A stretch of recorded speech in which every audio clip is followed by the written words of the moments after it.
Hello friends, welcome back to our channel. ഇന്ന് നമ്മൾ കാണാൻ പോകുന്നത് പഴഞ്ചൻ പ്രണയം എന്ന മൂവിയാണ്.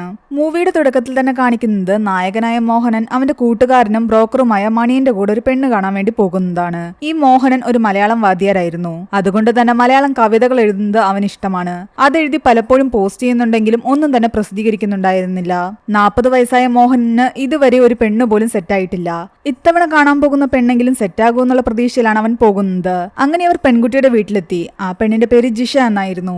എന്നാൽ മോഹനെ പറ്റിയുള്ള കൂടുതൽ കാര്യങ്ങൾ അറിഞ്ഞതോടുകൂടി ആ പെൺകുട്ടിക്കും പെൺകുട്ടിയുടെ വീട്ടുകാർക്കും അധികം താല്പര്യം തോന്നിയില്ല. കാരണം സ്കൂൾ മാഷായ മോഹനൻ ഇപ്പോൾ ലോങ് ലീവിലാണ്. അച്ഛന് സുഖമില്ലാത്ത കാരണം അച്ഛന്റെ കാര്യങ്ങൾ നോക്കാൻ ലീവ് എടുത്ത് വീട്ടിൽ തന്നെ ഇരിപ്പാണ്. ജോലിക്കൊന്നും പോകുന്നില്ല. വീട്ടിൽ കുറെ കുട്ടികൾക്ക് ട്യൂഷൻ എടുക്കുന്നുണ്ട്. മാത്രമല്ല അവന്റെ ലുക്ക് കണ്ടിട്ട് ആ പെൺകുട്ടിക്ക് തീരെ ഇഷ്ടപ്പെട്ടിട്ടുണ്ടായിരുന്നില്ല. ഒരു പഴഞ്ചൻ ആളെ പോലെയാണ് അവൾക്ക് തോന്നിയത്. അത് കാരണം അവർക്ക് താല്പര്യമില്ല എന്ന് പറഞ്ഞിട്ട് അവരെ അവിടെ നിന്നും പറഞ്ഞു വിടുന്നു. ഇത്തവണത്തെ പെണ്ണുകാണലും പാളിപ്പോയ കാരണം മോഹൻ നാഗവിഷമത്തിലായിരുന്നു. മണിയും പറയുന്നുണ്ട്, നിന്റെ ഈ ലുക്കൊക്കെ ഒന്ന് മാറ്റണമെന്ന്. ഈ പഴഞ്ചൻ രീതിയായിട്ട് വന്നു കഴിഞ്ഞാൽ പെൺകുട്ടികൾക്ക് ഇഷ്ടപ്പെടില്ല. മര്യാദയ്ക്ക് ഒരു കല്യാണവും നിനക്ക് നടക്കുമെന്ന് തോന്നുന്നില്ല. അതുകൊണ്ട് ഏതെങ്കിലും പെണ്ണിന്റെ പുറകെ നടന്ന് അവളെ വളച്ചെടുത്ത് പ്രണയിച്ച് കെട്ടാൻ നോക്ക്. പ്രണയത്തിന് കണ്ണും മൂക്കൊന്നുമില്ല. ഏത് പഴഞ്ചന്റെ കൂടെയും പെണ്ണുങ്ങൾ ഇറങ്ങി വരും. മണിയന്റെ ആ വാക്ക് കേട്ടിട്ട് അവൻ പെണ്ണ് കാണാൻ പോയ ജിഷയെ തന്നെ പ്രണയിച്ച് വീഴ്ത്തിയാലോ എന്ന് മോഹനന് തോന്നുന്നു. പിന്നീട് അവൻ ജിഷയെ ഫോളോ ചെയ്യാൻ ആരംഭിക്കുന്നു. അവളുടെ പിറകെ പോകാൻ തുടങ്ങി മോഹനൻ. ഇത് ശ്രദ്ധിക്കാൻ തുടങ്ങിയതോടുകൂടി ജിഷ തിരിഞ്ഞു നിന്ന് അവനെ ഒരുപാട് ചീത്ത പറയുന്നു. ഇനി എന്റെ പിറകെ വന്നു കഴിഞ്ഞാൽ കാല് തല്ലി ഓടിക്കുമെന്നും പറയുന്നുണ്ട്. പേടിച്ചു പോയ മോഹനൻ അവിടെ നിന്നും തിരിച്ചു പോകുന്നു. ഈ ജിഷയ്ക്ക് ഒരു കൂട്ടുകാരി ഉണ്ടായിരുന്നു, അവളുടെ ബെസ്റ്റ് ഫ്രണ്ട്. അതാണ് നമ്മുടെ മൂവിയിലെ നായിക. അവളുടെ പേര് മായ എന്നാണ്. ഒരു തുണിക്കടയിലെ സെയിൽസ് ഗേൾ ആയിരുന്നു മായ. ജിഷയുടെ പെണ്ണുകാണലിനെ പറ്റി മായ അവളോട് ചോദിക്കുന്നുണ്ട്. അയാളെ തനിക്ക് ഇഷ്ടപ്പെട്ടില്ല എന്നും വേറൊരു പഴഞ്ചനാണെന്നും അവൾ പറയുന്നു. മാത്രമല്ല ഇത്രയും നേരം എന്റെ പുറകെ ഉണ്ടായിരുന്നു. ഞാൻ അവസാനം വഴക്ക് പറഞ്ഞു വിട്ടതാണ്. മായയുടെ കല്യാണം ഓൾറെഡി ഉറപ്പിച്ചു വെച്ചിരിക്കുകയാണ്. ദുബായിൽ ജോലി ചെയ്യുന്ന ബ്രിജേഷ് എന്ന് പറയുന്ന ഒരാളാണ് അവളെ കെട്ടാൻ പോകുന്നത്. എന്നാൽ ഈ ബ്രിജേഷുമായിട്ട് അവൾ ഫോണിൽ അധികം സംസാരിക്കുകയൊന്നും തന്നെ ഇല്ലായിരുന്നു. അയാൾ അങ്ങനെ വിളിക്കാറുമില്ല അവളെ. കഴിഞ്ഞ തവണ ലീവിന് വന്നപ്പോൾ കല്യാണം ഉറപ്പിച്ചു വെച്ചതാണ്. ഇത്തവണ ലീവിന് വരുമ്പോൾ കല്യാണം ഉണ്ടാകുമെന്നാണ് പ്രതീക്ഷ. മായയുടെ വീട്ടിൽ അച്ഛനും അമ്മയും അനിയനുമായിരുന്നു ഉണ്ടായിരുന്നത്. അവൾ തുണിക്കടയിൽ ജോലിക്ക് പോയി കിട്ടുന്ന 9,000 രൂപയായിരുന്നു അവർക്ക് ആകെയുള്ള വരുമാനം. അതിൽ നിന്നും കുറച്ച് കാശ് ഒരു ചിട്ടിക്ക് വേണ്ടി അവർ മാറ്റിവെക്കുന്നുണ്ട്. ആ ചിട്ടിക്കാശ് കൊണ്ട് വേണം അവളുടെ കല്യാണ ചെലവുകളെല്ലാം തന്നെ നടത്താൻ. മോഹൻ തന്റെ കല്യാണമൊന്നും ആകാത്ത കാരണത്തിൽ വലിയ വിഷമത്തിലായിരുന്നു. അവന്റെ അച്ഛന്റെ അവസ്ഥ കാരണമാണ് അവന് ജോലിക്ക് പോലും പോകാൻ പറ്റാത്തത്. ആൾ ആരോടും മിണ്ടാറില്ലായിരുന്നു. ഒറ്റയ്ക്കായിരിക്കുന്ന സമയത്ത് എങ്ങോട്ടെങ്കിലും ഇറങ്ങിപ്പോകും. അത് കാരണം എപ്പോഴും ആരെങ്കിലും കൂടെ വേണം. അച്ഛനെ നോക്കി ഇങ്ങനെ ഇരിക്കാതെ നിന്റെ കാര്യങ്ങളും കൂടി നീ നോക്കാൻ വേണ്ടി മണിയും പറയുന്നു. വീട്ടില് ജോലിക്ക് വേണ്ടി ഒരാളെ വെക്കാൻ അവൻ നിർദ്ദേശിക്കുന്നുണ്ട്. ഒരു 15,000 രൂപ ശമ്പളം കൊടുക്കുകയാണെങ്കിൽ ഈ നാട്ടിൽ നിന്ന് തന്നെ ഏതെങ്കിലും ഒരു ജോലിക്കാരെ ഞാൻ തന്നെ സംഘടിപ്പിച്ചുകൊണ്ട് വരാമെന്ന് മണിയും പറയുന്നു. മോഹന്റെ കയ്യിലുള്ള വരുമാനം എന്ന് പറഞ്ഞു കഴിഞ്ഞാൽ അവന്റെ അച്ഛന്റെ പെൻഷനും പിന്നെ ട്യൂഷൻ എടുത്ത് കിട്ടുന്ന കാശുമായിരുന്നു. മണിയും പറയുന്നതിലും കാര്യമുണ്ടെന്ന് തോന്നിയിട്ട് അവനും അത് സമ്മതിക്കുന്നുണ്ട്. മോഹന്റെ വീട്ടിലേക്ക് ജോലിക്ക് പോകാൻ വേണ്ടി മായയായിരുന്നു മണിയൻ കണ്ടെത്തിയത്. മായയുടെ അച്ഛൻ അവളോട് പറയുന്നുണ്ട്, നീ ഇപ്പൊ ചെയ്യുന്ന ജോലിയേക്കാൾ ശമ്പളം കിട്ടും, അതുകൊണ്ട് ആ വീട്ടിലൊന്ന് പോയി നോക്കാൻ. എന്നാലും 2 ആണുങ്ങളുള്ള വീടല്ലേ താൻ എങ്ങനെയാ പോകുന്നതെന്ന് അവൾ ആലോചിക്കുന്നുണ്ട്. പക്ഷെ എന്നാലും അവളുടെ അപ്പോഴത്തെ അവസ്ഥ ആലോചിക്കുമ്പോൾ ആ ജോലിക്ക് തന്നെ പോകാൻ അവൾ തീരുമാനിക്കുന്നു. അങ്ങനെ അവൾ പിറ്റേന്ന് നേരെ മോഹന്റെ വീട്ടിലേക്ക് ചെല്ലുന്നുണ്ട്. മണിയൻ പറഞ്ഞിട്ട് വന്നതാണെന്നും പറയുന്നു. അവൾക്ക് കുറച്ച് റൂൾസ് ഉണ്ടായിരുന്നു. എന്നും രാവിലെ 8 മണിക്ക് വരും, വൈകിട്ട് 4 മണിക്ക് പോവുകയും ചെയ്യും. സുഖമില്ലാത്ത അച്ഛന്റെ കാര്യങ്ങളൊന്നും താൻ നോക്കില്ല. ആഹാരം ഉണ്ടാക്കുന്നതും ഈ വീട് വൃത്തിയായിട്ട് നോക്കുന്നതുമാണ് എന്റെ ജോലി. അത് മാത്രമേ താൻ ചെയ്യൂ എന്ന് അവൾ പറയുന്നു. മോഹനും അത് സമ്മതമായിരുന്നു. അവൾ അങ്ങനെ അടുക്കളയിലേക്ക് ചെല്ലുന്നു. അതെല്ലാം ആകെ വൃത്തികേടായി കിടക്കുകയായിരുന്നു. ആദ്യം മുതൽ അവൾ അതെല്ലാം ക്ലീൻ ആക്കിയ ശേഷമാണ് ആഹാരം ഉണ്ടാക്കാൻ തുടങ്ങിയത്. ആദ്യത്തെ ദിവസമായതുകൊണ്ട് തന്നെ അവൾ ഒരുപാട് ഡിഷസ് ഉണ്ടാക്കിയിരുന്നു. കുറെ കാലങ്ങൾക്ക് ശേഷമാണ് അത്രയും രുചിയോടുകൂടി മോഹനും അച്ഛനും ആഹാരം കഴിക്കുന്നത്. അന്നവന്റെ അച്ഛൻ ആസ്വദിച്ച് ആഹാരം കഴിച്ചു. ഒരു തരി പോലും ബാക്കി വെച്ചിട്ടുണ്ടായിരുന്നില്ല. ഇത് കണ്ടപ്പോൾ മോഹനും സന്തോഷമായി. മായയോടും അവിടെ വന്നിരുന്ന ആഹാരം കഴിക്കാൻ അവൻ പറയുന്നുണ്ട്. താൻ പിന്നെ കഴിച്ചോളാമെന്ന് അവൾ പറയുന്നു. പിറ്റേന്ന് മായ തന്റെ കൂട്ടുകാരി ജിഷയുടെ കൂടെയാണ് അവിടേക്ക് വരുന്നത്. ജിഷ ജോലിക്ക് പോകുന്ന വഴിക്ക് മായയെ ഈ വീട്ടിലാക്കും. എന്നാൽ മായയുടെ കൂടെ ജിഷയെ കണ്ടത് മോഹനും പെട്ടെന്ന് ഒളിക്കുന്നു. താനെന്ന് ജിഷയുടെ പുറകെ നടന്നിട്ട് അവൾ തന്നെ അടിക്കുമെന്ന് പറഞ്ഞതാണ്. അത് കാരണമാണ് അവൻ പേടിച്ചൊളിച്ചിരിക്കുന്നത്.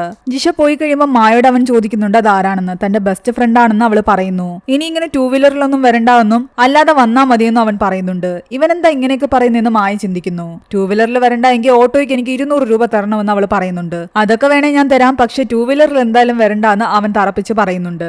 അങ്ങനെ പിന്നീട് മോഹനും കുട്ടികൾക്ക് ട്യൂഷൻ എടുക്കുന്നതും അച്ഛനെ കുളിപ്പിക്കുന്നതും എല്ലാം തന്നെ കാണിക്കുന്നുണ്ട്. പിന്നീടുള്ള ദിവസങ്ങളിലെല്ലാം തന്നെ അവരുടെ കൂടെ ഇരുന്നാണ് മായയും ആഹാരം കഴിക്കുന്നത്. 2 വീലറിൽ വരണ്ടെന്ന് മോഹനും പറഞ്ഞ കാരണം ജിഷ അവളെ പുറത്താണ് കൊണ്ടുവിട്ടുകൊണ്ടിരുന്നത്. അങ്ങനെ ദിവസങ്ങൾ കടന്നുപോയി. ഒരു ദിവസം മണിയൻ അവിടേക്ക് വരുന്നു.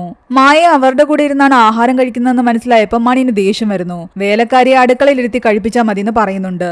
അതിന്റെ ഒന്നും ആവശ്യമില്ലെന്ന് മോഹൻ പറയുന്നുണ്ട്. ഇതെല്ലാം അകത്തു നിന്ന് മായ മായ കേൾക്കുന്നുണ്ടായിരുന്നു. അത് കാരണം അന്ന് അവൾ അടുക്കളയിൽ നിന്നാണ് ആഹാരം കഴിക്കുന്നത്. മോഹൻ അത് കണ്ടിട്ട് അവളോട് ടേബിളിലേക്ക് വന്നിരിക്കാൻ പറഞ്ഞെങ്കിലും അവൾ അത് കേൾക്കുന്നില്ല. പിന്നീട് ജിഷയും മായയും സംസാരിച്ചുകൊണ്ടിരിക്കുന്നതാണ് കാണിക്കുന്നത്. മായ കെട്ടാൻ പോകുന്ന ചെക്കന്റെ ഫോട്ടോ ജിഷയെ കാണിക്കുന്നുണ്ട്. എന്നാൽ ഇയാൾ അധികം തന്നോട് സംസാരിക്കാറൊന്നുമില്ല എന്ന് മായ പറയുന്നു. ഇത്തവണ ലീവിന് വരുമ്പോ കല്യാണം ഉണ്ടെന്നാ പറയുന്നത്. ആളെന്തായാലും അടുത്ത ആഴ്ച വരും. പക്ഷെ ആള് വരുന്ന സമയത്ത് എന്നെ ഒന്ന് കാണണമെന്ന് പറഞ്ഞിരിക്കുക. ഞങ്ങൾ ആദ്യമായിട്ടാണ് നേരിട്ട് കാണാൻ പോകുന്നത്. ആളുടെ കൂടെ ഒരു കൂട്ടുകാരനും കൂടി വരുന്നുണ്ട്. നീ അതുകൊണ്ട് എന്റെ കൂടെ ഒന്ന് വരണമെന്ന് അവള് പറയുന്നു. താൻ വരാമെന്ന് ജിഷ സമ്മതിക്കുകയും ചെയ്യുന്നുണ്ട്. മോഹന്റെ അച്ഛന് പഴയ പാട്ടുകൾ കേൾക്കുന്നത് ഒരുപാട് ഇഷ്ടമായിരുന്നു. കറണ്ട് ഇല്ലാത്ത കാരണം മോഹൻ അച്ഛന് വേണ്ടി പാട്ട് പാടി കൊടുക്കാൻ തുടങ്ങി. എന്നാൽ അവന്റെ ആ പാട്ടുപാടൽ കേട്ടിട്ട് മായ വന്ന് പറയുന്നുണ്ട്, ഇങ്ങനെ ബഹളം ഉണ്ടാക്കുകയാണെങ്കിൽ എനിക്ക് ജോലി ചെയ്യാൻ പറ്റില്ല എന്ന്. അവൻ തിരിച്ച് അവളോട് വന്ന് പറയുന്നുണ്ട്, അച്ഛന് പാട്ട് കേൾക്കുന്നത് ഒരുപാട് ഇഷ്ടമാ. കറണ്ട് ഇല്ലാത്തോണ്ടാ ഞാൻ പാടിയത്, അല്ലാതെ എനിക്ക് അത്രയ്ക്ക് നന്നായിട്ട് പാടാനൊന്നും അറിയില്ല. അച്ഛന് ശരിക്കും എന്താ പറ്റിയെന്ന് മായ ചോദിക്കുന്നു. അച്ഛന് പ്രേം നസീറിന്റെ പടങ്ങൾ കാണാൻ ഒരുപാട് ഇഷ്ടമായിരുന്നു. റിലീസിന്റെ അന്ന് തന്നെ പോയി കാണും. അങ്ങനെ ഒരു പടം കാണാൻ വേണ്ടിയിട്ട് അമ്മയും കൂട്ടി സ്കൂട്ടറിൽ പോയാണ്. ഒരു ആക്സിഡന്റ് ഉണ്ടായി. അതിൽ അമ്മ മരിച്ചു. അന്ന് മുതൽ അച്ഛൻ മിണ്ടാതായി. ആദ്യമൊക്കെ വിചാരിച്ചു അമ്മ മരിച്ചതിന്റെ ഷോക്കാണെന്ന്. എന്നാൽ പിന്നീട് ഹോസ്പിറ്റലിൽ കൊണ്ടുപോയപ്പോഴാണ് മനസ്സിലായത് തലക്കേറ്റ ക്ഷതമാണ് കാരണമെന്ന്. അതിനുശേഷം അച്ഛൻ കരഞ്ഞും ചിരിച്ചു ഒന്നും താൻ കണ്ടിട്ടില്ല. പിന്നീട് ആരോടും സംസാരിച്ചിട്ടുമില്ല. അവന്റെ വിഷമം കണ്ടപ്പോൾ മായയ്ക്കും ശരിക്കും വിഷമം തോന്നി. പിറ്റേന്ന് മായ ജിഷയും കൂട്ടി ബ്രിഗേഷിനെ കാണാൻ വേണ്ടി പോകുന്നുണ്ട്. ബ്രിഗേഷിന്റെ കൂടെ ഒരു കൂട്ടുകാരനും വന്നിട്ടുണ്ടായിരുന്നു. എന്നാൽ ബ്രിഗേഷ് ഭയങ്കര സീരിയസ് ആയിട്ടാണ് അവളോട് സംസാരിക്കുന്നത്. നമ്മൾ ആദ്യമായിട്ടാണ് കാണുന്നത്. തനിക്ക് ദുബായിലേക്ക് വരാൻ ഓക്കെ ആണോ എന്നൊക്കെ അവളോട് ചോദിക്കുന്നു. തനിക്കിതിൽ പ്രശ്നമൊന്നും ഇല്ല എന്നാണ് അവൾ പറയുന്നത്. അല്ലാതെ അവളോട് ഒട്ടും സോഫ്റ്റ് ആയിട്ട് അവൻ സംസാരിക്കുന്നുണ്ടായിരുന്നില്ല. ഒന്ന് രണ്ട് വാക്ക് സംസാരിച്ചിട്ട് അവിടെ നിന്നും പോവുകയും ചെയ്യുന്നു. ഇതെല്ലാം കണ്ടിട്ട് ജിഷ ചോദിക്കുന്നുണ്ട്, ഇയാളെന്താ ഇങ്ങനെയെന്ന്. അയാളെന്താ അങ്ങനെയെന്ന് മായയ്ക്കും അറിയില്ലായിരുന്നു.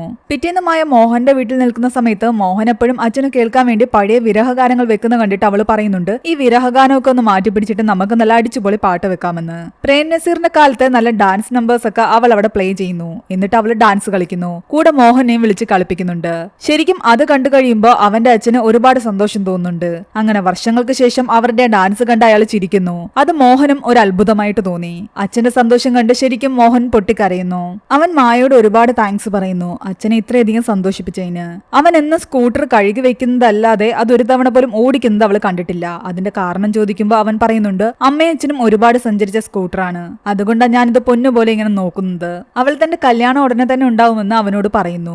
അവളെ കെട്ടാൻ പോകുന്ന ആളെ പറ്റിയൊക്കെ മോഹൻ അവളോട് ചോദിക്കുന്നുണ്ട്. ചേട്ടൻ എന്താ ഇതുവരെ കെട്ടാത്തെന്ന് ചോദിക്കുമ്പോൾ ഞാൻ കെട്ടാത്തതല്ല, എനിക്ക് പെണ്ണ് കിട്ടാത്തതാണെന്ന് അവൻ പറയുന്നു. പലരും പല കുറ്റങ്ങളാണ് കണ്ടെത്തുന്നത്. അച്ഛന് വയ്യാത്തത് കാരണം ചിലർ അവരുടെ മകളെ ഇങ്ങോട്ട് അയക്കില്ല. പിന്നെ ചിലർക്ക് എന്റെ രീതികളൊക്കെ പഴഞ്ചനായിട്ടും തോന്നും. ഞാൻ ശരിക്കും ഒരു പഴഞ്ചനാണോ എന്ന് അവൻ ചോദിക്കുന്നു. അവൾ ഒന്നും പറയാതെ അവിടെ നിന്നും പോവുകയാണ്. പിറ്റേന്ന് അവനൊരു പെണ്ണ് കാണലുണ്ടായിരുന്നു. അതെങ്കിലും ശരിയാകുമെന്നാണ് അവൻ വിചാരിക്കുന്നത്.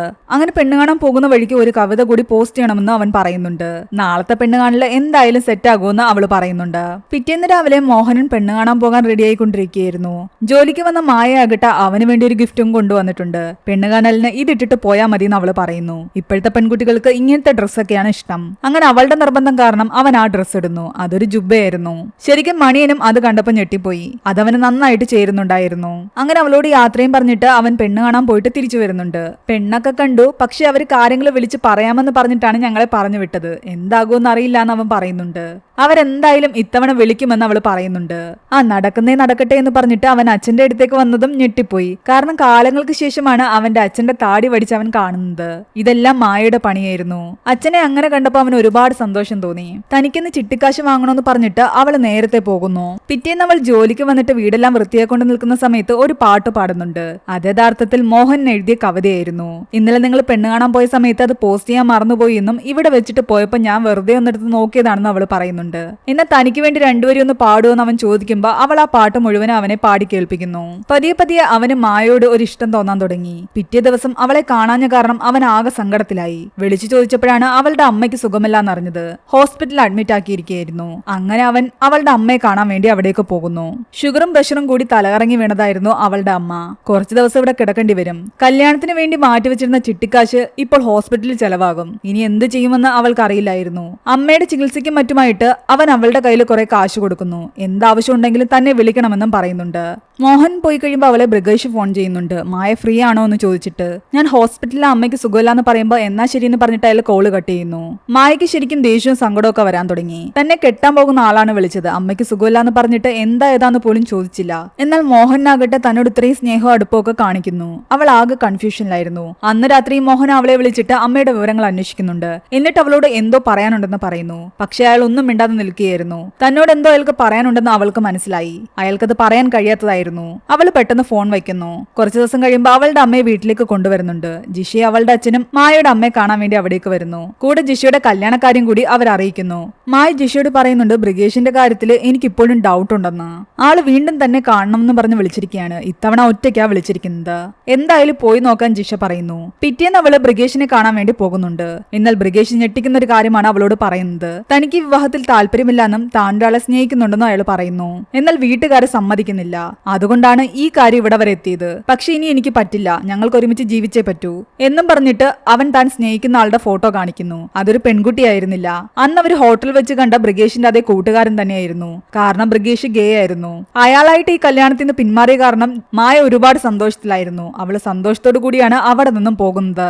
മായയുടെ കല്യാണമൊക്കെ ഉറപ്പിച്ചു വെച്ചിരിക്കുന്ന കാരണം തന്റെ ഇഷ്ടം അവളോട് തുറന്നു പറയണോ വേണ്ടോ എന്നുള്ള കൺഫ്യൂഷനിലായിരുന്നു മോഹൻ.